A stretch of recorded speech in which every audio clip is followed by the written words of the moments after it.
ekkan yillarida meva beradigan shaftolimiz, xudo xolasa, Flariba degan sortimiz pishib yetildi. 1 yoshli mana qo'lim yetib turibdi. 1 yoshli kuz oyida, noyabr oyida ekilgan ko'chatimiz, xudo xolasa 2 kilogacha meva soldi. 2025-yil 22-may sanasida pishib yetildi, xudo xolasa. Uzyapmiz buni o'zimizni Food City bozorlariga. Bismillahirrohmanirrohim.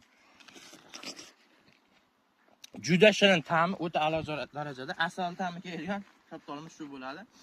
Noyabr oyiga buni ham ko'chatlarni tayyorlab qo'yganmiz. Hozirgi kunda Big Ben, Patagonia, Fantaziya yangi, ulardan ham yangi kirib keldi. Ular hali pishib yetilgan yo'q. Bu sortimiz pishib bo'ldi.